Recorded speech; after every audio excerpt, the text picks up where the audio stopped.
êtes parmi nous aujourd'hui. Puis, vous êtes ancien élève de l'École normale supérieure. En 1977, vous avez été diplômé à Sciences Po Paris. 4 ans plus tard, en 81, vous avez obtenu votre doctorat à l'Université de Florence, en Italie. Depuis 1987, vous êtes aussi professeur agrégé de l'Université de Meaux, des Pays de l'Adour. Vous êtes aussi enseignant à Sciences Po Paris. En ce qui nous concerne, vous êtes énormément impliqué car vous avez été directeur de la commission des experts des programmes de SES. Vos travaux portent principalement sur la fiscalité, l'intégration européenne et l'économie du développement durable. Et puis vos 2 derniers ouvrages que vous avez écrits en collaboration avec Éloi Laurent, qui sont l'économie du développement durable et l'économie écologique. Donc d'abord, dans un premier temps publié en 2012, puis republié en 2015 aux éditions Armand Collin. Puis Un nouveau monde économique, mesurer le bien-être et la soutenabilité au XXIe siècle, publié l'année dernière aux éditions Audi Jacob. Merci.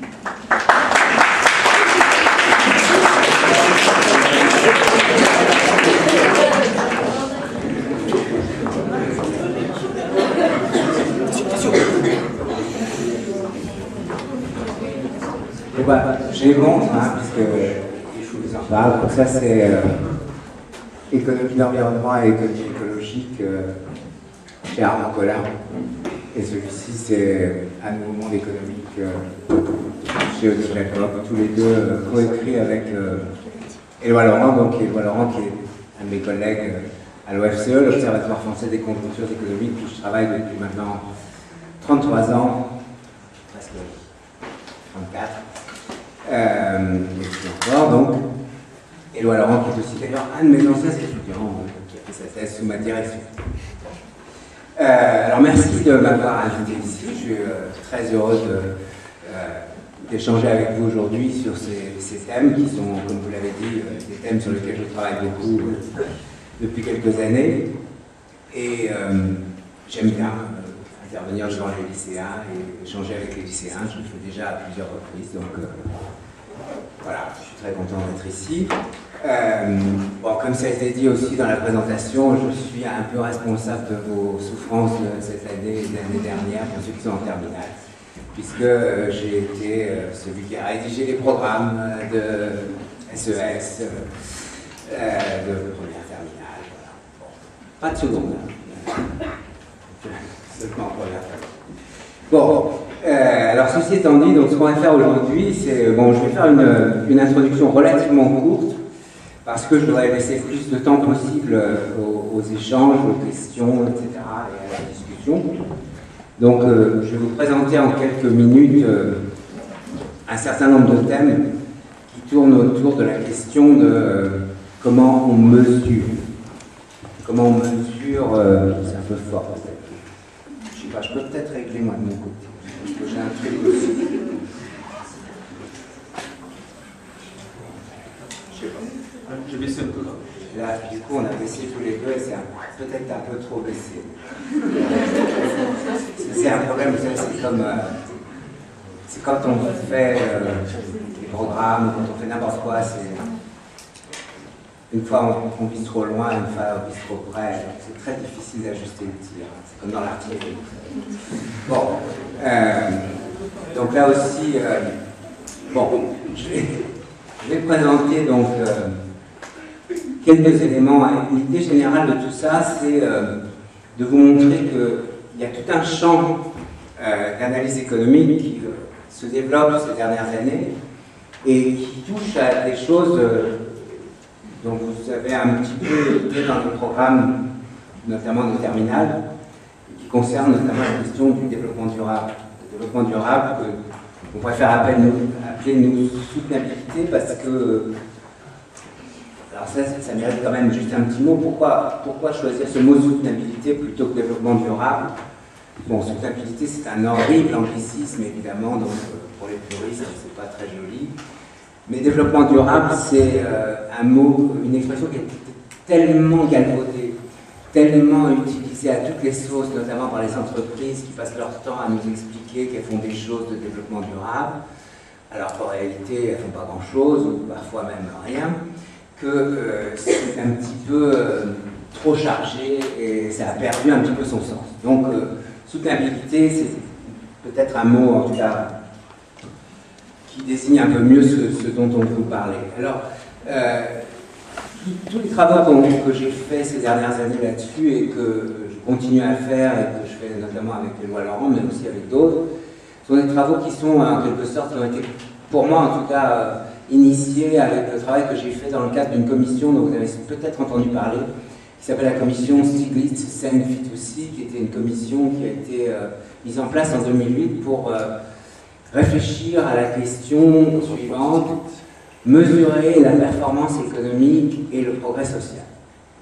Et donc toute notre démarche est partie de l'idée que si on voulait avoir des résultats dans ce domaine de la soutenabilité, c'est-à-dire du développement durable, on avait besoin d'élaborer des nouveaux instruments de mesure, des nouveaux indicateurs. On ne pouvait plus se contenter de mesurer l'activité économique comme on le fait depuis déjà des années, avec simplement le PIB, la croissance et rien d'autre. En gros, si vous écoutez le discours des politiques aujourd'hui, tous les politiques d'ailleurs, sans exception, ils ne vous parlent que de ça. Ils disent la croissance, il n'y a pas assez de croissance en France, il faut plus de croissance, la croissance et les emplois, et c'est tout. Comme si c'était la seule chose qui comptait.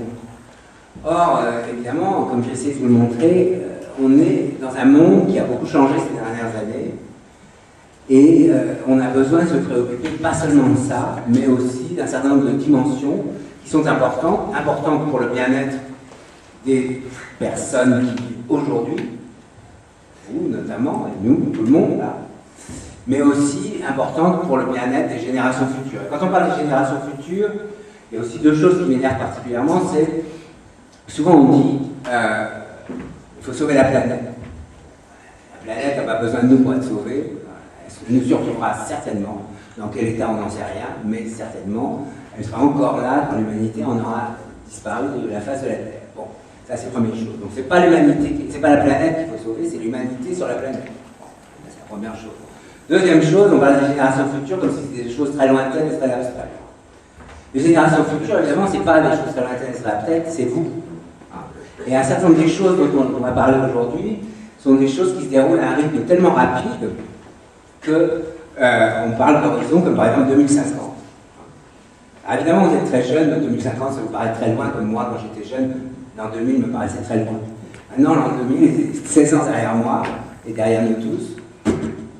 Voilà, on l'a passé, c'est ça. 2050, c'est dans 34 ans. Vous faites un tout petit calcul rapide. Calculez l'âge que vous aurez dans 34 ans. Vous serez vachement jeune. Encore. Aujourd'hui, vous pensez que c'est vieux, évidemment, 50 et quelques, oh là, ouf, je serais vieux déjà. Mais quand vous aurez cet âge-là, ben, vous ne penserez pas que vous êtes vieux. Donc ça vous concerne énormément, vous, d'abord. Moi, non. Parce que dans 34 ans, soit je serai mort, ce qui est assez probable, soit en tout cas je ne serai pas dans un état tel que ça me concernera énormément. Donc ça c'est le premier point et c'est très important. Alors ensuite, bon, je vais faire un petit truc que j'aime beaucoup, voilà, je vais le refaire parce que pour ceux qui ne l'ont pas vu, c'est très joli. Voilà. Bon. J'en suis fier parce que c'est pour la seule animation que je sais faire sur un PowerPoint. Je l'ai amené à toutes les sauces, mais voilà. Bon, je vais parler d'un certain nombre d'indicateurs. On va parler principalement de soutenabilité, mais après, je vais bien prendre des questions aussi sur les indicateurs de bien-être, etc. Mais il a fallu faire des choix, on ne peut pas en parler de tout. Donc, je vais parler de soutenabilité. Comme vous savez, la soutenabilité, c'est quelque chose dont on a pris conscience depuis, en gros, une trentaine d'années. Vous savez sans doute que la première définition officielle, internationale de cette question de soutenabilité, développement durable, c'est le fameux rapport Brundtland, dont vous avez sûrement entendu parler, qui a été rédigé par un groupe d'experts sous la présidence de la première ministre norvégienne de l'époque, qui s'appelait Madame Brundtland. Ce rapport insiste sur la question des besoins des générations présentes et des générations futures. Donc ce que dit ce rapport, c'est qu'on doit essayer de mettre en œuvre un mode de développement qui satisfasse les besoins des générations présentes sans nuire à la possibilité pour les générations futures de satisfaire à leurs propres besoins. Donc ça c'est très important parce que ça veut dire qu'on insiste d'abord sur les besoins et pas sur ce que font actuellement les économistes, c'est-à-dire les désirs, les aspirations, les besoins. Donc essayer de faire une hiérarchie, d'établir des priorités sur ce qu'on considère comme étant des besoins. Et puis après, essayer de faire en sorte que la satisfaction de nos propres besoins ne se passe pas au détriment des autres. Pourquoi on se pose cette question? Parce qu'il y a un certain nombre de phénomènes sur la planète ces dernières années qui montrent qu'on est dans une période où on retrouve un peu les interrogations que se posaient certains économistes et certains penseurs il y a 2 siècles. Et je voudrais signaler à ce propos quelque chose que vous avez sûrement déjà entendu, c'est Malthus. Vous connaissez Malthus? Non, Malthus, c'est un auteur qui a écrit, à la fin du XVIIIe siècle, en 1798, Malthus a écrit, c'est un penseur anglais, écossais, qui, en 1798, a écrit un livre qui s'appelle « Essai sur le principe de population ». Et dans cet essai, Malthus écrit une chose très intéressante. Il dit, voilà, nous sommes nombreux sur Terre, de plus en plus nombreux. La population augmente, les ressources naturelles sont limitées. Et donc, à un moment, il va y avoir un clash entre l'augmentation de la population et la disponibilité des ressources naturelles sur la planète. Et Malthus donc prévoyait que, tôt ou tard, on allait entrer dans une phase de paupérisation de la population parce que les ressources sont en quantité limitée. Malthus disait il n'y aura pas de place pour tout le monde au grand banquet de la nature. Alors c'est intéressant à la fois de rappeler ça et puis de se demander pourquoi ça ne s'est pas passé et est-ce que ça pourrait se passer. La première chose, donc, c'est ça ne s'est pas passé. Malthus a eu tort. Quand il a écrit il y a plus de 2 siècles, la population mondiale comptait à peu près 1 milliard d'habitants, un peu moins. Aujourd'hui, comme vous savez, il y en a 7 milliards 400 millions. Donc, la population mondiale a été multipliée par plus que 7 au cours des 2 derniers siècles.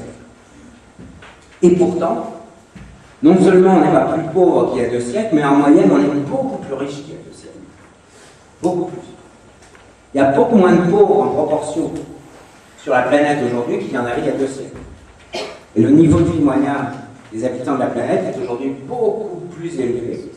Leur santé beaucoup bien meilleure, leur espérance de vie bien meilleure, etc. qu'il y a 2 siècles. Donc, Malthus a eu tort. Quand on essaie de réfléchir à pourquoi Malthus a eu tort, on voit, alors là je vais citer un autre auteur économique que vous connaissez sans doute, ou peut-être, je ne sais pas, Ricardo. Ricardo écrit 20 ans après Malthus, en 1817, très influencé par Malthus. Et Ricardo, au fond, il avait la même vision du monde que Malthus, il pensait qu'à long terme, les choses iraient mal. Mais il avait quand même compris qu'il y avait 2 manières d'échapper à la malédiction de Malthus. La première, c'est le commerce international. Si on n'a pas suffisamment de ressources chez soi, on peut aller en chercher ailleurs, on peut échanger, et ça va permettre ce qu'on appelle les gains mutuels de l'échange. Et il a raison. Globalement, l'extension du commerce international a été bénéfique. Globalement, même s'il y a des gens qui ont perdu, etc. Mais avant tout. Simplement, aujourd'hui, on peut dire que cette manière d'échapper à la malédiction de Malthus, on est arrivé au terme en quelque sorte, puisque on a maintenant inclus tous les pays du monde dans le système d'échanges internationaux. On ne peut pas aller plus loin. La prochaine étape, ce sera si on fait des échanges avec la Lune ou avec Mars. Mais pour l'instant, au niveau de la planète Terre, ça y est, tout le monde est dans la mondialisation. Vous avez sûrement vu ces derniers jours d'ailleurs qu'on est en train de nous expliquer que c'est la fin de la mondialisation. Je crois qu'on va un peu vite en besogne, mais enfin, ce qui est sûr, en tout cas, c'est que ça ralentit, ça c'est sûr. Et la deuxième manière d'échapper à la malédiction, selon Ricardo, et il a eu encore plus raison sur cette deuxième manière, c'est le progrès technique. Le progrès technique, jusqu'à présent, nous a permis d'exploiter de manière plus efficace tout un tas de ressources. et nous a permis d'échapper à tout un tas de contraintes de rareté. Et donc jusqu'à présent, on a réussi à la fois à être de plus en plus nombreux et à avoir des niveaux de vie de plus en plus élevés. Maintenant, pour l'avenir, la question qui se pose, c'est est-ce que ça va continuer comme ça? Est-ce que Malthus aura éternellement tort? Et ça, c'est pas sûr. Alors, c'est pas sûr pour deux raisons. La première raison, c'est qu'on ne sait pas trop si le progrès technique va nous permettre de continuer à échapper à ces contraintes. Et il y a un certain nombre de gens ces dernières années qui ont émis l'hypothèse de ce qu'on appelle la stagnation séculaire, c'est-à-dire qu'au fond, on serait à la fin d'un cycle du progrès technique et qu'on aurait un peu épuisé tout ce qu'on peut faire avec, on pourra en parler aussi. Et puis l'autre raison, c'est que la contrainte de rareté des ressources est en train de se faire sentir d'une façon extrêmement brutale et de plus en plus brutale parce que un certain nombre de nos choix, notamment techniques, ont en fait aggravé ce problème de la rareté des ressources naturelles et puis la fragilité de notre environnement. Donc ici, j'ai voulu illustrer ça avec les émissions de gaz à effet de serre, parce qu'évidemment, comme vous le savez, la question du changement climatique, c'est une des dimensions importantes de cette soutenabilité. Donc sur le changement climatique, ce qu'on sait, c'est que depuis la révolution industrielle, on est entré dans une ère nouvelle, une ère qui est caractérisée par le fait que nous utilisons des énergies fossiles. Ces énergies fossiles, c'est tout simplement du carbone qui était prisonnier dans la croûte terrestre, que nous extrayons, donc du carbone fossile, que nous extrayons de la croûte terrestre, donc le pétrole, le charbon, le gaz, etc., et que nous brûlons pour en tirer de l'énergie, et en le brûlant, nous transformons ce carbone en oxyde de carbone et dioxyde de carbone qui part dans l'atmosphère et qui, au lieu d'être accumulé sous terre s'accumule au-dessus de nos têtes dans l'atmosphère. Et c'est ça qui, comme vous le savez, produit l'effet de serre. Et là, j'ai juste montré les émissions de gaz à effet de serre en tonnes pour voir quels étaient les pays qui émettaient le plus de ces gaz. Et vous voyez qu'aujourd'hui, la Chine est de loin le pays qui émet le plus. Elle émet le double à peu près de ce qu'émettent les États-Unis, qui eux-mêmes émettent plus du double de ce qu'émet l'Inde, etc. Vous voyez que la France, évidemment, n'est pas très haut dans ce classement-là. Bien sûr, à la fois parce qu'on n'est pas grand. Il ne faut jamais oublier qu'on est petit. Tout à l'heure, j'ai dit 7 milliards 400 millions. La France, c'est même pas 1% de la population mondiale. C'est microscopique. Une goutte d'eau dans la mer. Bien sûr. On l'oublie souvent parce qu'on pense souvent à la France, c'est un grand pays. Oui, c'est un grand pays. Mais petit quand même. Quand même petit. Bon. Et l'Union européenne, c'est pareil. L'Union européenne, 500 millions d'habitants. Bon, c'est 7%, même pas. 6 et quelques pourcents de la population mondiale. C'est pas beaucoup. Donc ça, c'est bon. C'est une des dimensions de ce problème des ressources naturelles, les effets de serre, le changement climatique. L'autre chose que je voulais montrer, c'est tout à fait... Alors, bon, c'est un peu... Peut-être, je ne sais pas si on peut éteindre juste celui-là, mais si on ne peut pas, on ne l'éteint pas. Parce qu'on verra mieux si on l'éteint. C'est une espèce de représentation. Ah oui, c'est plus beau quand même. Reconnaissez que c'est beaucoup plus beau. Bon, alors, c'est juste pour cette diapo-là. Voilà. Ça, c'est une représentation, on va dire, visuelle, graphique, de justement cette pression de l'humanité sur l'environnement. Certains géologues ont proposé d'appeler cette ère dans laquelle nous vivons et dans laquelle nous sommes rentrés au moment de la révolution industrielle, ont proposé d'appeler Anthropocène. Si vous avez fait de la géologie, vous savez que le suffixe cène, c'est le suffixe qu'on utilise pour les noms de toutes les ères géologiques, Éocène, Pliocène, etc. Et Anthropocène, ça veut dire Anthropos, c'est l'homme. Et donc l'idée, c'est de dire nous sommes entrés dans une nouvelle ère géologique qui est caractérisée par le fait que, pour la première fois depuis la création de cette planète, les activités humaines ont un impact global sur l'environnement de la planète. C'est ça qu'on appelle l'Anthropocène.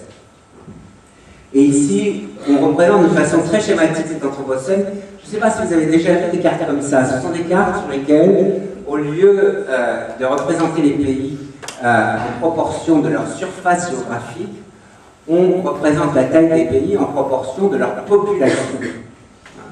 Donc ce sont des cartes qui sont très déformées par rapport à celles qu'on a l'habitude de voir, mais qui montrent justement où sont les grands nombres dans la population mondiale. Vous voyez que du coup, sur ces cartes, on voit que l'Asie est énorme. La Chine et l'Inde, évidemment, et tous les pays voisins, sont absolument comme des baudruches gonflées à bloc, bien plus gros qu'ils apparaissent sur des cartes normales, parce que c'est là où sont les populations les plus nombreuses. À l'inverse, l'Amérique est plutôt menue par rapport à ce qu'on a l'habitude de voir, parce que là, les populations sont peu nombreuses. Et donc, vous voyez que la France est assez menue aussi. Il y a une chose aussi qu'on oublie souvent, c'est que la France est un très grand pays en superficie, très peu dense par rapport à la plupart des autres pays. Donc, on a de la place, on a de la chance. On est à la fois peu nombreux et on a beaucoup d'espace. Ce n'est pas le cas partout. Et donc voilà, donc ça c'est la représentation générale. Et puis, sur cette carte, il y a aussi deux autres informations qui sont importantes. La première, ce sont les taches de lumière. Ici, ici. Ces taches de lumière vous indiquent à la fois les concentrations urbaines et surtout la richesse. Plus un endroit est éclairé, plus ça correspond à une zone riche. Vous savez que dans les villes riches, on laisse les lumières allumées partout, il y a des lumières partout. Et bien là, c'est ce que ça donne. C'est vu de l'espace, les différentes régions du monde. Celles qui sont très éclairées sont celles où il y a beaucoup de gens riches. Celles qui sont peu éclairées, c'est celles où il y a peu de gens riches. Et on voit bien où est la richesse. En Europe, en Amérique du Nord, quelques points ici ou là ailleurs, mais très peu. Et la troisième info sur cette même carte, ce sont les lignes blanches là. Les lignes blanches que vous voyez sur les océans et les mers, ce sont les routes maritimes du commerce. Et plus la ligne est épaisse, et plus les échanges sont denses sur cette ligne.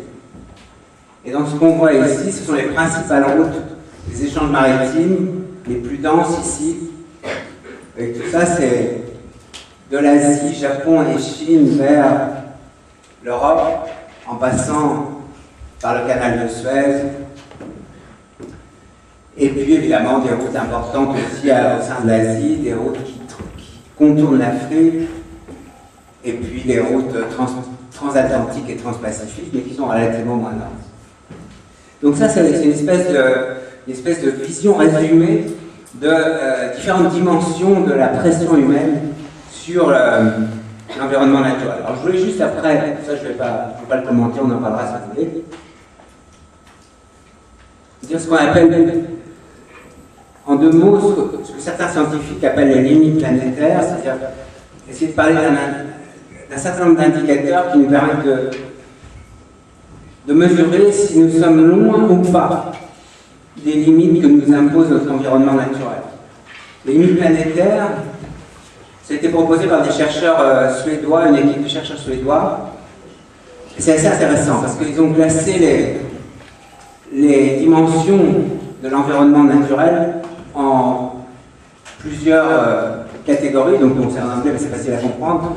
Le changement climatique, la biosphère, l'utilisation des sols, l'eau douce, les cycles géochimiques de l'azote et du phosphore, l'acidification des océans, les aérosols dans l'atmosphère, la couche d'ozone et puis le reste. Ce qu'ils appellent novel entities, c'est tout ce qu'on ne sait pas encore mais qui va peut-être apparaître important dans les années qui viennent, on ne sait pas.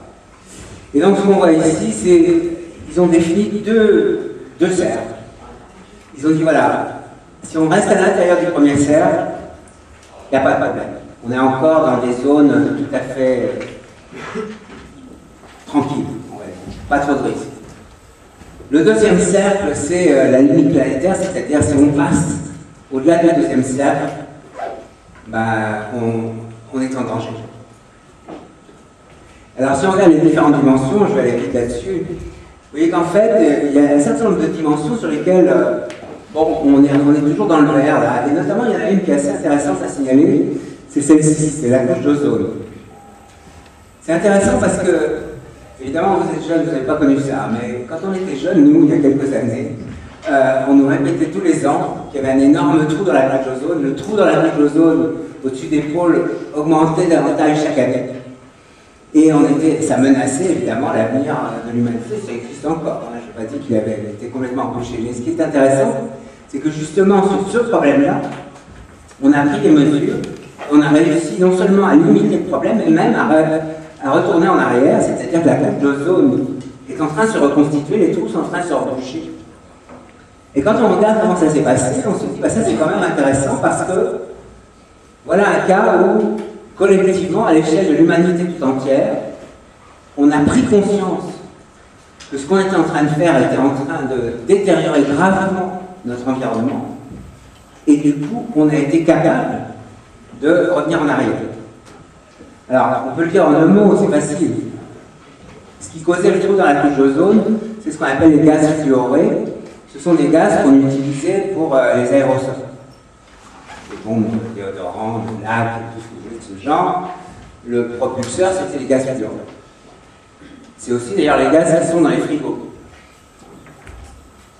Et on a décidé, collectivement, dans les accords de Montréal, à la fin des années 80, on a décidé de ne plus utiliser ces gaz dans les aérosols et de les recycler systématiquement, c'est-à-dire de ne pas les relâcher dans l'atmosphère pour tout ce qui est les moteurs de frigo, etc., etc. Et on le fait. Alors pas à 100%, c'est pour ça qu'il y a encore des problèmes, mais on le fait, on a vraiment éliminé de tous les aérosols ces gaz fluorés, etc. Et résultat, on s'aperçoit qu'on a réussi à reconstituer la couche d'ozone. Donc si on est capable de revenir en arrière sur un certain nombre de phénomènes nuisibles pour l'environnement, on peut espérer reconstituer notre environnement. Et c'est ça le message intéressant. Et donc vous voyez que, alors, quelles sont les autres dimensions? Vous voyez que pour le changement climatique, ce que nous dit ce graphique, c'est qu'on est déjà dans la zone où on commence à avoir des dangers. On a dépassé le premier cercle, on approche du deuxième cercle, et donc il est grand temps de faire quelque chose si on veut que la situation reste vivable. Il y a deux domaines dans lesquels visiblement on est très très mal parti, et dont on parle un peu d'ailleurs. C'est d'une part le domaine de la biodiversité, et là, bon, on pourra en parler tout à l'heure, mais c'est un domaine qui est extrêmement préoccupant. Vous savez que ce qu'on appelle les extinctions, c'est-à-dire le nombre d'espèces animales et végétales qui disparaissent, est quelque chose qui est en voie d'accélération extrêmement rapide, au point que certains parlent aujourd'hui de ce qu'on appelle la 6e extinction. Alors, je ne sais pas si vous avez déjà entendu parler de la 5e extinction. La 5e extinction, c'est la disparition des dinosaures. C'est pas un état. Les dinosaures dominaient la planète, la 5e extinction, ils disparaissent. Les 5 précédentes extinctions, elles ont été dues à des phénomènes naturels. Celle-ci, celle qu'on est en train de vivre, elle est due à nous. C'est la première fois dans l'histoire de la planète que les activités d'une espèce animale, nous, espèce invasive et nuisible s'il en est, sommes en train de détruire une fraction très importante des autres espèces qui partagent la planète avec nous. Donc ça, c'est quelque chose de tout à fait inquiétant, pas seulement en soi, mais aussi parce que, accessoirement, cette biodiversité nous rend tout un tas de services, y compris des services économiques dont on pourra discuter si vous le voulez après. Et puis les deux autres là-bas, ce sont les cycles d'azote et du phosphore, et ça c'est lié à l'agriculture intensive, l'utilisation massive de ces éléments chimiques que sont l'azote et le phosphore dans l'agriculture, perturbe considérablement les cycles naturels de ces deux éléments, et avec des conséquences qu'on commence à voir dans un certain nombre d'endroits. Évidemment, vous connaissez tous le problème des algues vertes en Bretagne, par exemple, sur les côtes bretonnes, etc. Donc ça, c'est lié à ça. Bon. Et donc, ça, c'est juste une illustration, si vous voulez, de ce à quoi on essaie de s'attaquer quand on veut mesurer au-delà de ce qu'on fait habituellement, c'est-à-dire au-delà des mesures économiques. On veut essayer de mesurer toutes les dimensions, ou en tout cas les dimensions les plus importantes de ce qui pourrait peser sur l'avenir de l'humanité sur cette planète. Alors, je ne vais pas aller plus loin dans la présentation parce que sinon ce serait trop long. Je vais m'arrêter ici et puis on va pouvoir discuter. Et après, je pourrais vous montrer d'autres trucs en réponse à certaines questions, etc. Mais pour l'instant, je vais m'arrêter là.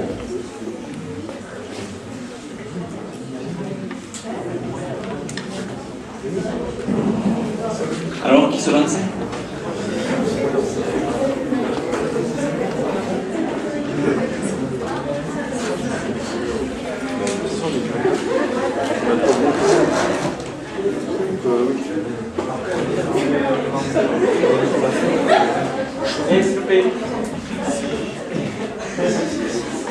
Donc, bonjour.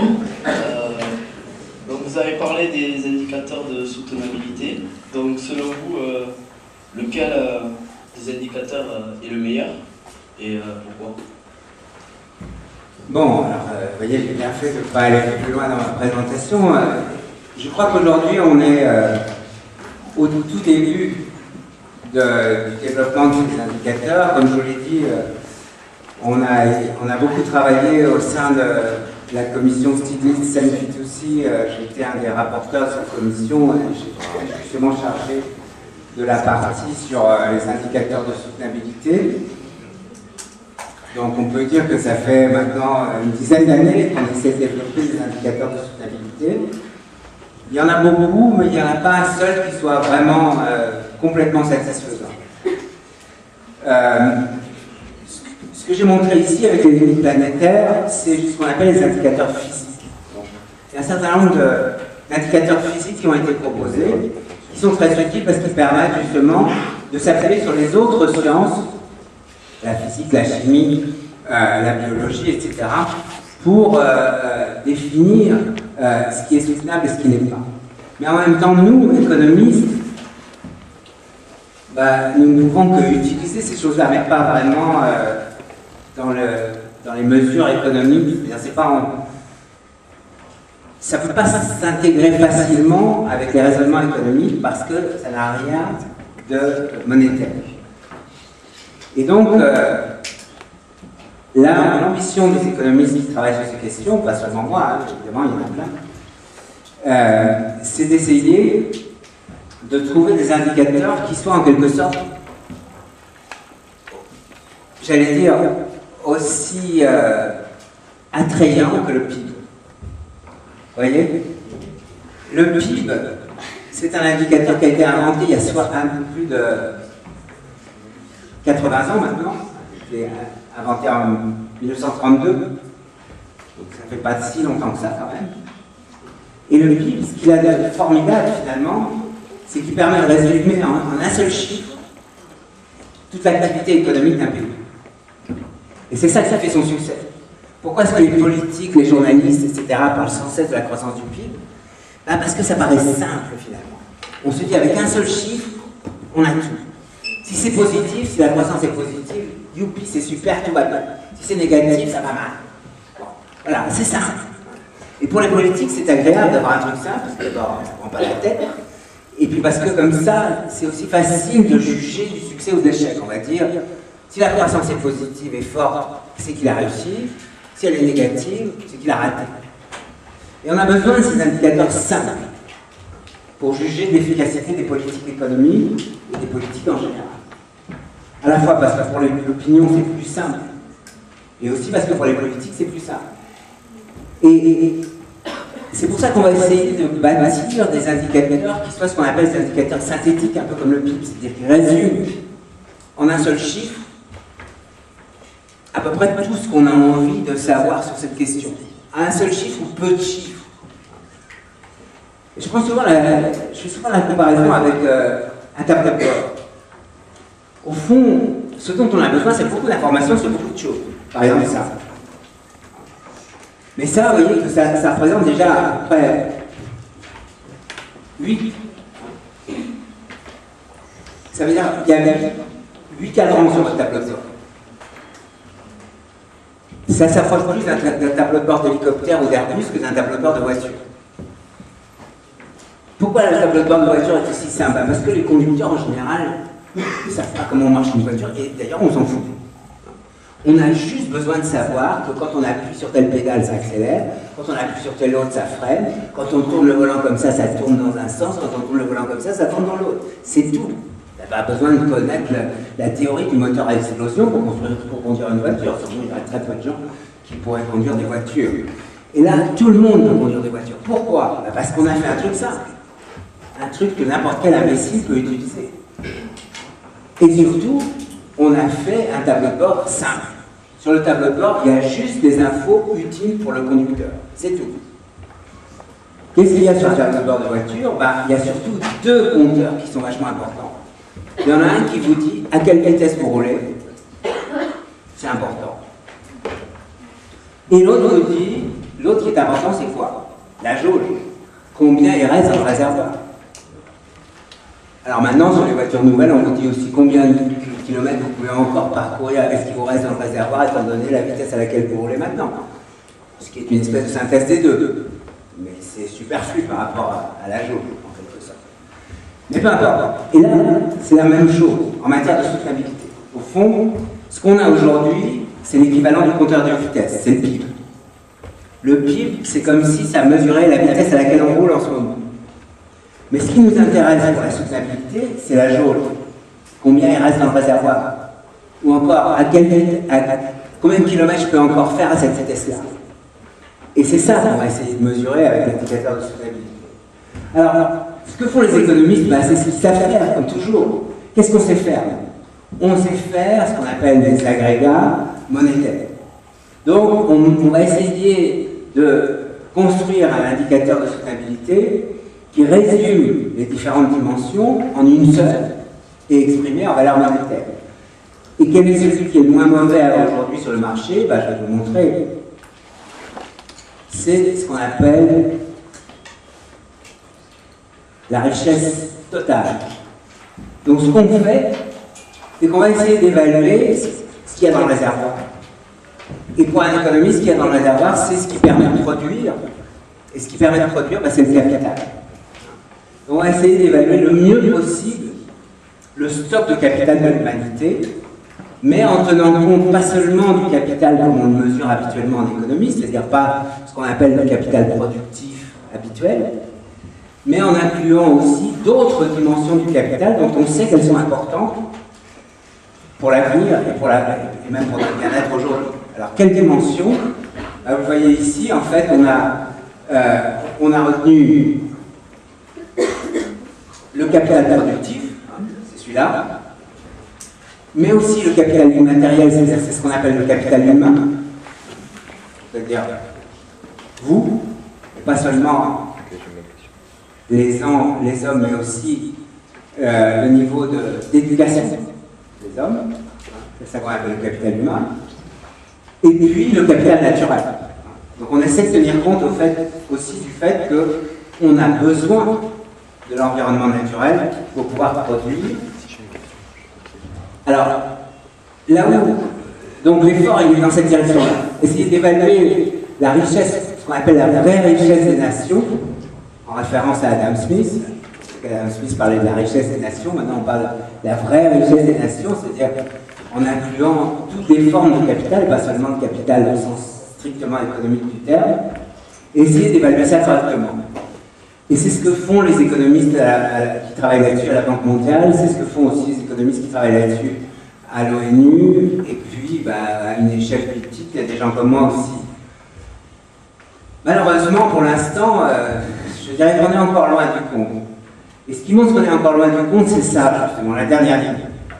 La dernière ligne nous dit, si on fait ce genre d'évaluation, ici c'était 2010, mais si on la refaisait maintenant, ce serait pareil. On trouve que la richesse du monde, c'est 673 593 000 milliards de dollars. Énorme, bien sûr. Par habitant, ça fait 120 476 dollars en moyenne, répartis de façon très inégale, comme vous le savez, en moyenne. Si on regarde par catégorie de pays, on voit en gros que c'est les pays riches, c'est nous qui avons presque toute la richesse du monde, et par habitant, notre richesse en moyenne est 5 fois plus élevée presque que celle que la moyenne mondiale. Tandis qu'évidemment, dans les pays pauvres, c'est le contraire. Et c'est pas ça qui m'importe le plus. Ce qui m'importe le plus, ce sont ces pourcentages-là. Que nous dit cette ligne? Elle nous dit, ben voilà, dans cette richesse totale du monde, 67% de cette richesse totale du monde, c'est du capital humain, immatériel.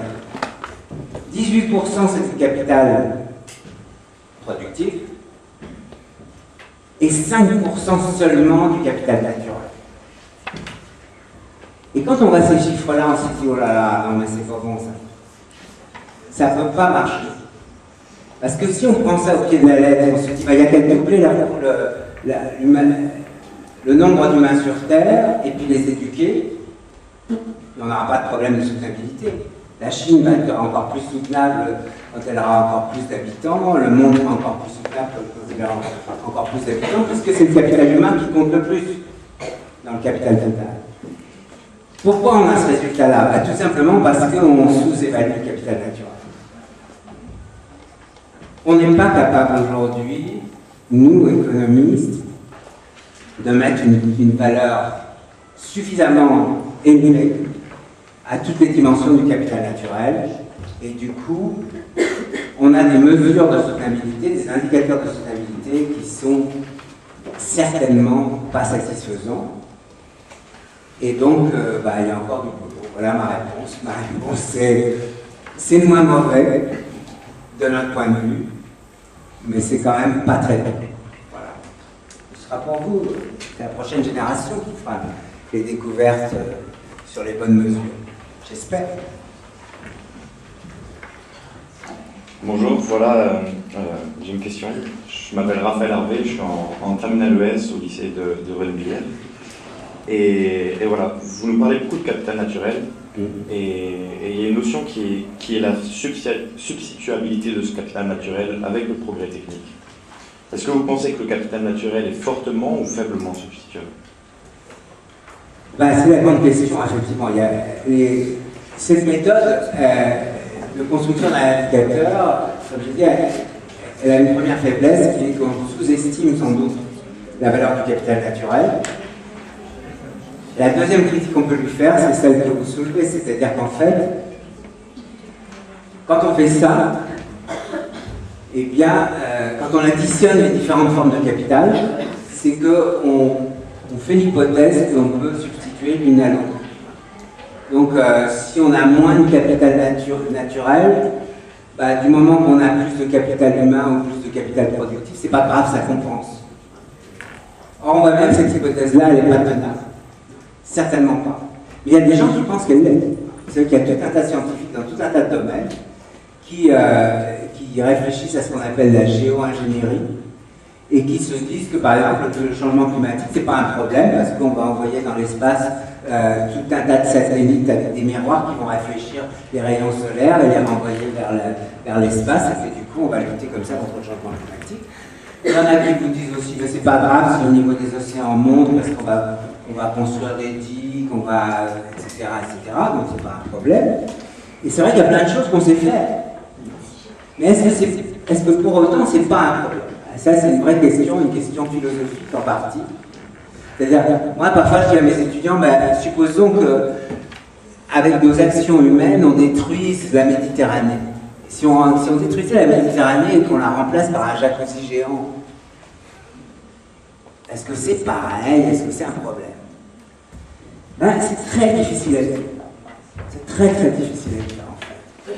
Parce que y a plein de choses qu'on a déjà faites qui sont de cet ordre-là. Et avec lesquelles on vit très très bien. Les extinctions par exemple. Est-ce que ça vous pose un problème de n'avoir jamais connu de mammouth? Non. Moi non plus. Et pour autant, on peut regretter que les mammouths n'existent plus, dans l'absolu. C'est nous, humains, qui avons fait disparaître les mammouths. Et nous allons bientôt faire disparaître les éléphants et un certain nombre d'autres grands mammifères. Et ça nous pose problème. Ça nous pose vraiment problème. On verse des larmes, parfois de crocodile, mais quand même, sur l'avenir des ours polaires, etc. Alors que les ours polaires, c'est pas très gentil quand même. Vraiment. C'est mignon comme ça, de loin. Mais plutôt agressif, pas très sympa. Les pandas, je sais pas quoi. Et une petite bête, les araignées qu'on écrase parce qu'on les déteste, et tous les virus qu'on tue parce que ils nous filent des maladies, etc. Ça ne nous gêne pas de les éradiquer. Donc vous voyez, il y a des questions qui sont vraiment, je crois, de nature pratiquement philosophique et sur lesquelles il est très difficile d'avoir une réponse tranchée. Il y a quelques mois, un de mes étudiants à Sciences Po me disait, mais on parlait du virus Zika, vous savez, transmis par les moustiques. Et il disait, bah, il faut éradiquer complètement les moustiques. Et je dis, bah, je ne crois pas que ce soit une bonne idée. Je ne crois pas que ce soit une bonne idée. Parce que si vous éradiquez complètement les moustiques, qu'est-ce qui va se passer? Les moustiques, ils ont une place importante dans la chaîne alimentaire d'un certain nombre d'autres espèces, donc les chauves-souris, etc. Et donc, on va faire un désastre en chaîne, juste en éliminant les moustiques.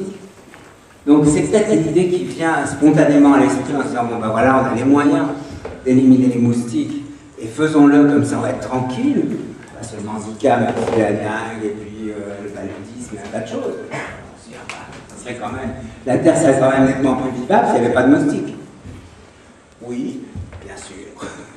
Sauf qu'elle serait beaucoup moins vivable pour un certain nombre d'autres espèces que nous.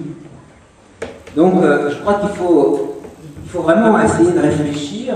Et pour revenir donc plus précisément à votre question, je crois que non, les différentes formes de capital ne sont pas substituables, qu'elles sont peut-être partiellement substituables, donc une substituabilité faible, mais je pense qu'on est aussi on a atteint un stade aujourd'hui, étant donné la population mondiale, étant donné l'état de dégradation de notre environnement, où un certain nombre de dimensions du capital naturel deviennent tellement rares qu'il faut tout faire pour les préserver. C'est-à-dire à n'importe quel prix. Donc la substituabilité est nulle pour celle-là. Et donc je crois qu'il faut qu'on mette des contraintes, des barrières absolues, et pas juste des trucs comme ça, ça va devenir de plus en plus cher, mais des barrières absolues. En revanche, dans d'autres domaines, par exemple le changement climatique, je pense que là, très clairement, il y a de la substituabilité. On voit bien que les mécanismes économiques pourraient être utilisés, pourraient être mobilisés pour lutter contre le changement climatique. Et ça marcherait. On sait aujourd'hui, par exemple, qu'on dispose de technologies qui sont bien meilleures pour l'environnement et pour le changement climatique que les énergies fossiles. Toutes les énergies renouvelables, etc., il y en a plein qu'on maîtrise. Très bien. Pourquoi on ne les adopte pas? Pour des questions de prix relatifs, tout simplement. C'est trop cher. Ou encore, les énergies fossiles ne sont pas assez chères. Donc on sait très bien, nous économistes, que si on changeait les prix relatifs, eh bien certaines des innovations qui sont disponibles, qui existent, eh bien, seraient adoptées massivement et on pourrait avoir des effets sensibles sur le changement climatique qu'on n'a pas aujourd'hui, parce que ce qu'il ne faut pas se leurrer non plus, on dit souvent que l'Europe est à la pointe de la lutte contre le changement climatique, etc. C'est pas vrai. C'est-à-dire qu'aujourd'hui, on ne fait rien de sérieux en Europe pour atteindre les objectifs qu'on s'est fixés. On a signé un accord à Paris au mois de décembre dernier, on l'a ratifié en Europe il y a seulement une semaine, alors que les Chinois et les Américains l'ont ratifié bien avant nous, ce qui est déjà un signe qu'on n'est plus tellement leader. Mais en plus, on ne fait rien pour réduire les émissions de gaz à effet de serre en Europe en ce moment, mais rien du tout.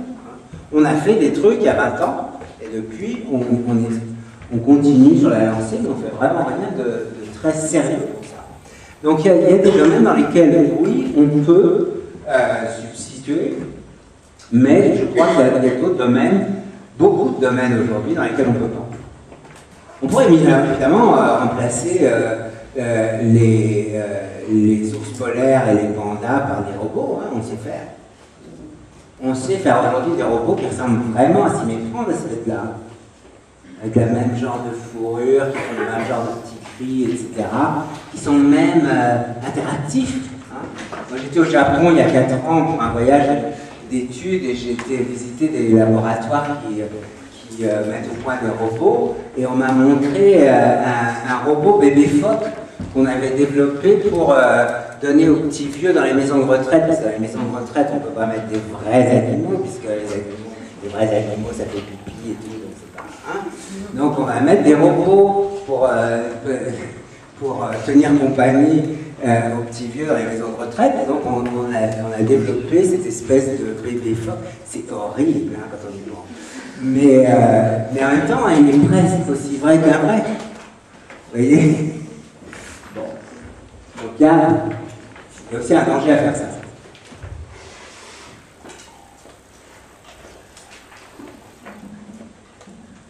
Ensuite, autre question.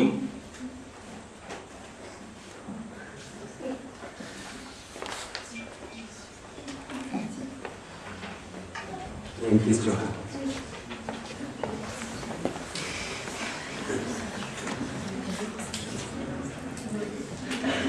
Bonjour. En quoi pensez-vous que la croissance économique peut-elle être compatible avec la préservation de l'environnement?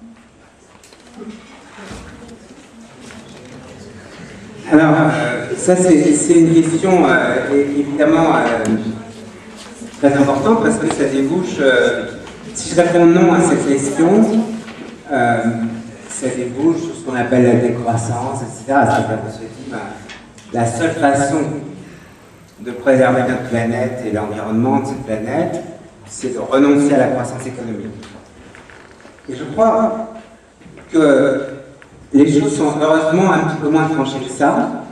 C'est-à-dire que je pense qu'il est possible d'avoir une croissance économique qui préserve l'environnement, qui préserve mieux les ressources naturelles.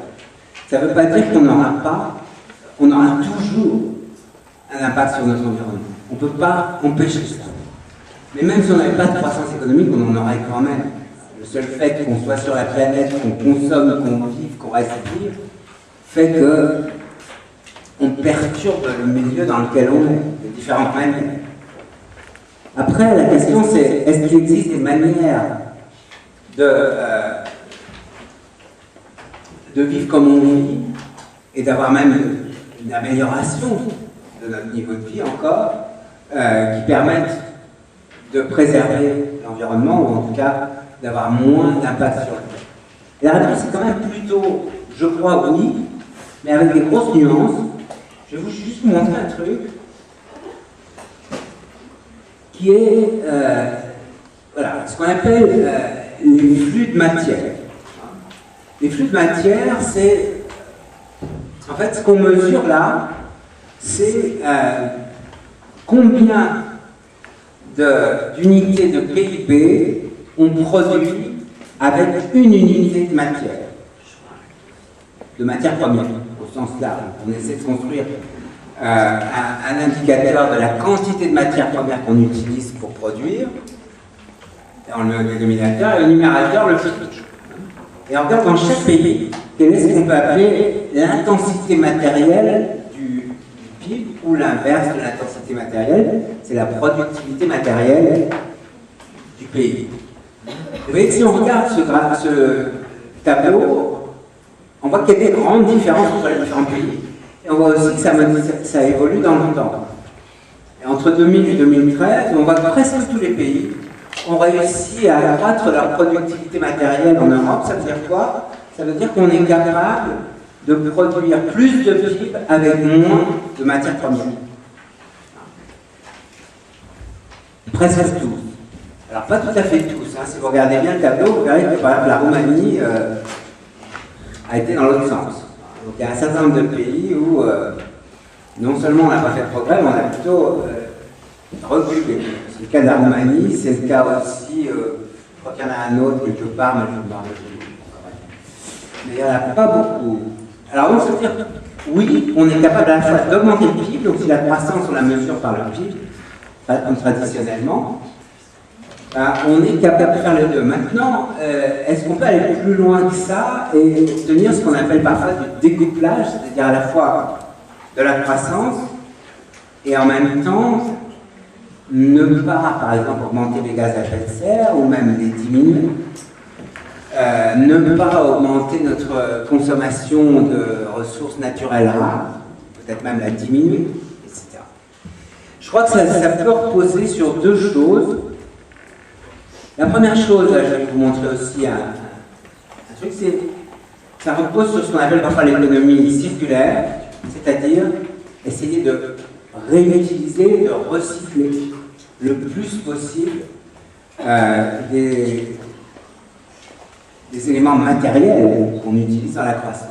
Et là, vous avez un tableau qui vous donne les pourcentages de recyclage des déchets municipaux dans les différents pays du monde, d'Europe, pardon, et c'était juste pour vous montrer que la France, c'est pas brillant, hein.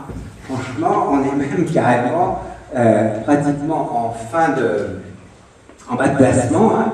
Même pas seulement pratiquement, on est les bons derniers dans cette liste. Hein. Et ça s'améliore, mais tout doucement.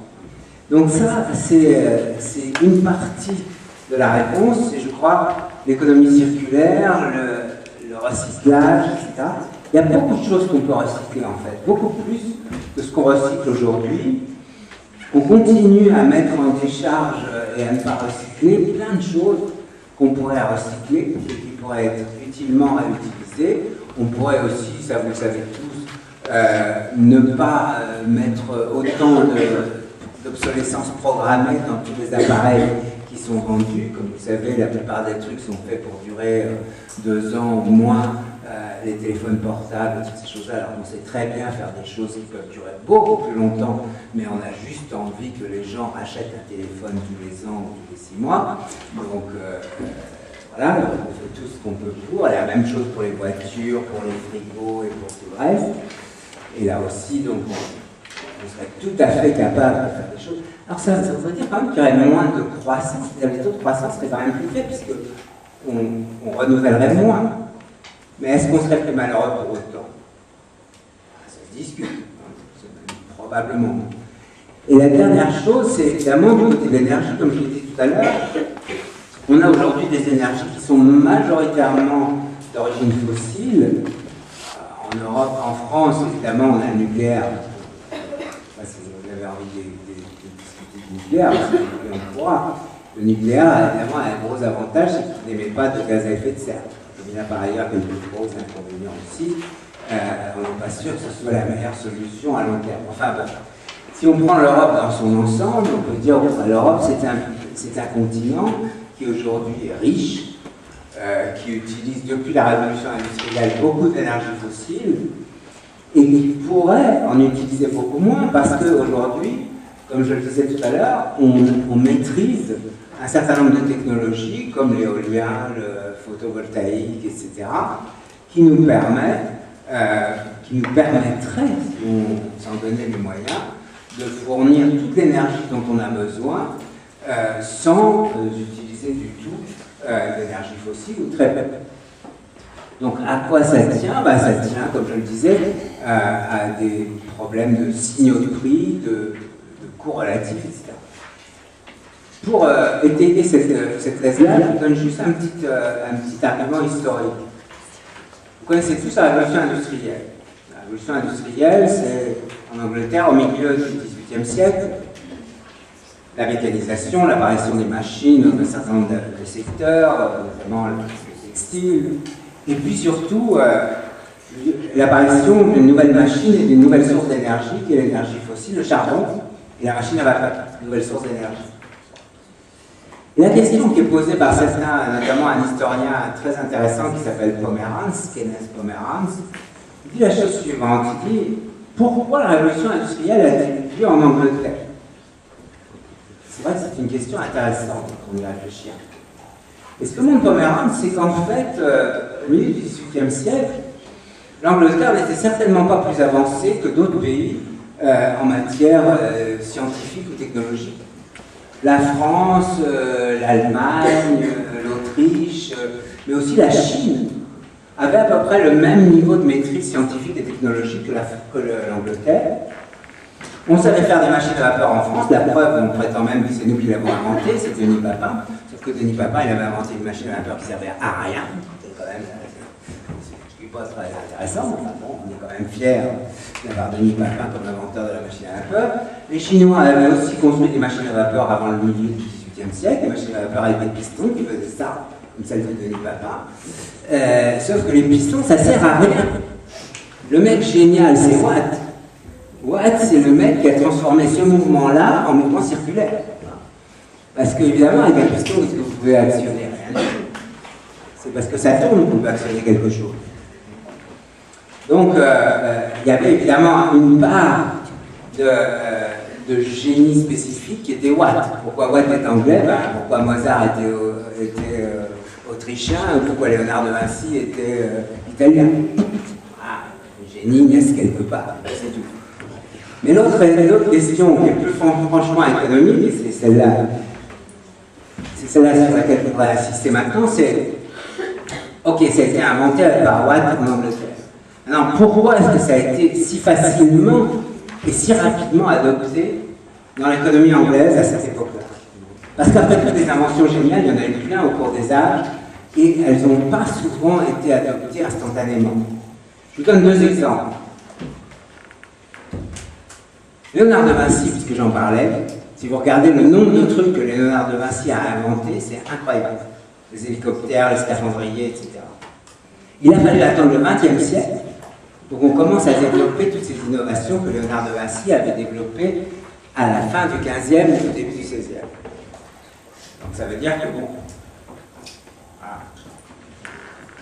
Le monde n'était pas mûr pour ça. Autre exemple. Vous savez, quand a été inventé l'hélice de propulsion, par exemple pour les bateaux, je ne parle pas de l'avion, parce que c'est intéressant, les bateaux, par les Grecs, 5e siècle avant Jésus-Christ. Vous savez, quand on a utilisé pour la première fois une hélice sur un bateau, à la fin du XVIIIe siècle. Donc entre le moment où on a inventé l'hélice et le moment où on a su s'en servir, et où on a commencé à s'en servir systématiquement pour propulser les bateaux, il a fallu 25 siècles. Pas 25, 23. Donc, c'est pas seulement quand on invente, mais c'est aussi est-ce que l'invention est adoptée rapidement et de façon générale ou pas. Et quand on regarde justement la machine à vapeur, ce que nous montre Pomerantz, par exemple, c'est pourquoi la machine à vapeur a été si rapidement adoptée en Angleterre. Pour une raison simple, il nous dit, un raisonnement d'économiste. Il dit la chose suivante. L'Angleterre, à la différence des autres pays dont je viens de parler, la France, la Chine, etc., il y avait évidemment du charbon en Angleterre, mais il y en avait aussi en France, il y en avait aussi en Chine. Donc c'est pas une raison non plus. Et donc la raison c'est quoi? La raison c'est que l'Angleterre c'est une île. C'est une île très peuplée à l'époque. Et donc il y a une ressource qui est rare en Angleterre et qui est beaucoup moins rare ailleurs, c'est la terre. Et la terre à l'époque ça sert à faire tout, et notamment le bois. Et donc il y a une ressource qui est très rare en Angleterre, c'est le bois. Et le bois est la principale source d'énergie à cette époque-là partout. C'est aussi le principal matériau de construction, c'est aussi le principal matériau qui sert à faire les moyens de transport, les chariots et tout ce que vous voulez. Et donc, le prix du bois, c'est un truc important. En Angleterre, le bois est plus cher qu'ailleurs, donc il y a une incitation très forte en Angleterre, qu'il n'y a pas ailleurs, à économiser du bois dans certains des usages du bois. Notamment comme source d'énergie. Et donc à utiliser autre chose que du bois, donc du charbon. On savait qu'il y avait du charbon, on savait qu'on pouvait l'utiliser. Vous savez que ça faisait longtemps qu'on savait que le charbon pouvait être brûlé. Mais on faisait du charbon de bois quand même. Dans tous ces pays-là, en France aussi. À partir du moment où le bois est cher, l'incitation est forte à utiliser autre chose. Et donc, c'est pour ça qu'on adopte la machine à vapeur et le charbon. Parce que l'incitation économique est forte. Et donc ça, c'est juste un argument de plus pour dire, si on a les bonnes incitations économiques, on va faire les choix qu'il faut. Et donc il faut absolument que la politique économique, la politique fiscale, etc., envoie les bons signaux de prix, donne les bonnes incitations, et comme ça, spontanément, le système ira dans la bonne direction. Pour l'instant, on en est très très loin. Vous savez qu'on a créé en Europe ce qu'on appelle le marché européen du carbone. Le marché européen du carbone, pour l'instant, le prix du carbone sur ce marché est tellement ridiculement bas qu'il n'y a aucune raison qu'on aille dans la bonne direction, parce que les entreprises n'ont pas intérêt à réduire leurs émissions de gaz à effet de serre. Ça ne coûte rien d'émettre. Donc pourquoi se donner du mal? Parce qu'il y a un truc aussi que les économistes disent peu souvent, un peu la plupart de mes collègues disent plutôt le contraire, mais dont je suis intimement persuadé, c'est que les entreprises, contrairement à ce qu'on nous raconte, parce qu'aujourd'hui les entreprises c'est merveilleux, l'entreprise c'est le paradis sur Terre. Et donc une des choses qu'on nous explique sans cesse, c'est que les entreprises n'ont d'autres soucis et d'autres objectifs que d'innover en permanence. Alors c'est faux. Toutes les entreprises n'ont qu'une envie, c'est de ne jamais changer ce qu'elles font. Elles innovent que quand elles y sont contraintes. Hein, c'est tout. Pourquoi il y a tant d'innovateurs dans certains secteurs? Parce qu'il y a beaucoup de concurrence, etc. Donc elles sont forcées d'innover. Mais spontanément, l'entreprise n'a pas envie de changer sa manière de fonctionner, etc. Donc l'innovation, elle ne se produit que s'il y a des incitations, quelque chose qui pousse à changer. Et là, dans le domaine de l'énergie, je pense que pour l'instant, les incitations ne sont pas là.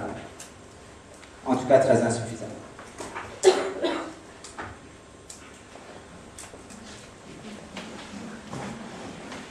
Alors, bonjour. Vous avez parlé de l'Angleterre et je voulais savoir si le Brexit a des répercussions économiques favorables ou défavorables sur le Royaume-Uni ou les autres pays de l'Union européenne. Alors là, on change un peu de sujet parce que c'est l'Europe, mais comme ça a été dit tout à l'heure quand on m'a présenté, c'est un thème sur lequel je travaille beaucoup aussi, donc je vais volontiers dire quelques mots là-dessus. D'abord, je crois que pour l'instant, le problème c'est qu'on ne sait pas du tout quelle forme va prendre exactement ce Brexit et surtout quel type d'association le Royaume-Uni va avoir avec l'Union européenne après le Brexit. Quand on le saura, on pourra dire un peu plus certainement quel genre de conséquences économiques ça aura. Je crois quand même qu'aujourd'hui, la plupart des experts qui travaillent là-dessus, y compris d'ailleurs le Trésor britannique qui a publié une étude avant-hier sur cette question, la plupart des gens qui travaillent là-dessus pensent que le Brexit va avoir des conséquences négatives très fortes sur l'Angleterre, que ça va leur coûter très cher. Ça leur coûte d'ailleurs déjà très cher. Il y a un truc que vous avez peut-être vu, c'est que la valeur de la livre sterling, le taux de change de la livre sterling, a baissé dans des proportions considérables et continue de baisser ces dernières semaines. Ils ont déjà perdu, je crois, 16% de leur valeur par rapport à l'euro. Alors, on peut dire, c'est bien, comme ça va attirer les touristes à Londres, parce que maintenant, aller faire du shopping à Londres, pour vous, par exemple, c'est bien plus avantageux qu'avant. Mais ça ne compensera pas le fait qu'ils sont obligés de payer beaucoup plus cher qu'avant leurs importations. Et donc, le coût de la vie va augmenter en Angleterre, beaucoup de choses vont devenir beaucoup plus chères. Et si le Brexit ne se passe pas dans des conditions optimales, ce qui est assez probable vu la façon dont les ministres anglais ces derniers jours se sont exprimés, eh bien, l'Angleterre risque de se retrouver très isolée et avec des barrières très importantes pour son commerce avec l'Union européenne. Et dans ce cas-là, elle y perdra gros. Vous savez que l'Angleterre, à peu près 45% des exportations anglaises sont destinées à l'Union européenne. Donc, c'est pas tout à fait marginal. Donc, je pense que ça va être très difficile. Les déclarations des ministres britanniques ces derniers jours sont absolument effarantes. Je pense que ces gens sont des malades mentaux, si vous voulez mon avis, franchement, et des irresponsables.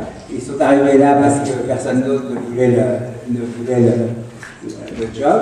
Après le résultat du référendum, tout le monde s'est défilé en disant non, pas moi. Cette pauvre femme, Theresa May, elle s'y est collée en disant oh, elle fait quelqu'un, j'y vais. Et puis maintenant, elle a constitué une espèce de gouvernement fait de briquet de broc où chacun s'exprime dans son coin. Il n'y en a pas d'autres qui disent la même chose. Et les déclarations qu'ils ont faites ces derniers jours sont hallucinantes. Il y en a un qui a dit qu'ils allaient obliger les entreprises britanniques à déclarer au gouvernement et à signaler au gouvernement les travailleurs non britanniques qu'ils emploient, donc les Français, etc. Dénoncer au gouvernement, genre fliquer les non-britanniques dans l'économie britannique. Il y en a un autre qui a dit qu'ils allaient virer les étudiants étrangers qui sont dans les universités anglaises. Moi, chez les mecs, ils sont furieux. Ils se tirent une balle dans le pied parce que s'ils ne veulent plus les étudiants étrangers à Oxford et à Cambridge, alors que ce sont les étudiants étrangers qui financent en fait leur système pour l'instant, ben, tant pis pour eux, quoi. Je veux dire, ils iront aux États-Unis ou ils iront dans les pays européens, les étudiants étrangers. Et puis voilà, et puis l'Angleterre va disparaître de la face de la Terre. Qu'est-ce que vous voulez que je vous dise de plus? Ils ont décidé, c'est leur problème. Je crois qu'il y en a beaucoup qui répètent d'ailleurs. Oui. Bonjour, Monsieur Pierre Incroyable, professeur de philosophie. Je reviens un petit peu sur votre propos tout à l'heure. Vous avez dit qu'il fallait inciter l'économie, les entreprises à aller dans la bonne direction. Ouais. Quelle serait selon vous la bonne direction justement aujourd'hui? Ben, je pense que la bonne direction, c'est d'abord justement de... Il y a un problème, si vous voulez. Je pense qu'on est aujourd'hui... je vais citer quelqu'un que je ne cite pas très souvent ni très volontiers, c'est Jacques Chirac. Mais bon, vous savez que maintenant il est presque mort, donc on peut.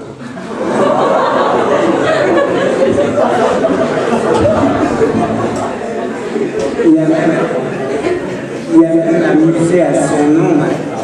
Ah oui. Donc, Jacques Chirac a prononcé parfois des discours admirables. Je ne sais pas s'il les pensait vraiment, et sûrement qu'il n'a pas écrit vraiment. Mais parmi les discours qu'il a prononcés, il y a un discours qu'il a prononcé à Johannesburg, à des sommets de la Terre à Johannesburg, en 2003 ou 2004. Et dans ce discours, il a dit notre maison brûle, en parlant justement de l'environnement, de la planète, etc. Et quand la maison brûle, il ne faut pas paniquer. C'est la première chose. La deuxième chose, c'est qu'il faut essayer d'établir des priorités. C'est-à-dire, on ne va pas pouvoir tout sauver. Donc la question, c'est qu'est-ce qu'on sauve? Et comment on fait? Et donc, il ne faut pas essayer d'ouvrir tous les livres en même temps. Je pense qu'il est trop tard pour ça. Parce que la maison brûle. Donc, il faut se mettre d'accord sur les priorités. Mon sentiment, mais ça n'est que mon sentiment, c'est que la chose la plus urgente, c'est le changement climatique. Mais peut-être je me trompe. Supposons que les scientifiques qui ont établi ça ne se trompent pas, je ne me trompe pas. Dans ce cas-là, si la priorité des priorités, le truc le plus urgent, c'est le changement climatique, ce que je crois, encore une fois, et bien à ce moment-là, la première chose à faire, c'est absolument de faire ce qu'on appelle décarboner l'économie. C'est-à-dire essayer d'abandonner autant que possible toutes les énergies fossiles et se tourner vers d'autres formes d'énergie et essayer de réduire notre consommation d'énergie. À la fois la manière dont on la produit et la manière dont on la consomme. Et comme je le disais tout à l'heure, on a aujourd'hui toutes les technologies qu'il faut pour ça. Il suffit de les mobiliser comme il faut. Moi, je suis frappé par le fait que, en France, singulièrement, on fait si peu d'efforts pour inciter les ménages à s'équiper, par exemple, en solaire, ne serait-ce que par exemple du solaire thermique. Un truc très simple, qui existe depuis des décennies. On met un machin sur le toit avec un serpentin qui chauffe l'eau avec le soleil, et puis ça chauffe trop chaude, et éventuellement un peu de chauffage. Un truc vraiment basique, moi je fais ça sur ma maison depuis 15 ans, c'est pas très compliqué, c'est pas très coûteux, ça consomme zéro énergie pratiquement, et ça réduit la consommation de fuel d'une façon quand même tout à fait importante.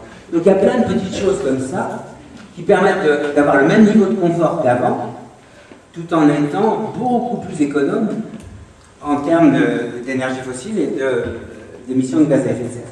Donc c'est ces trucs-là qu'il faut absolument encourager, promouvoir. Je crois qu'en France on a beaucoup de mal à faire ça, à la fois parce que les politiques ne comprennent pas toujours les enjeux, et puis parce qu'on a un grand malheur en France.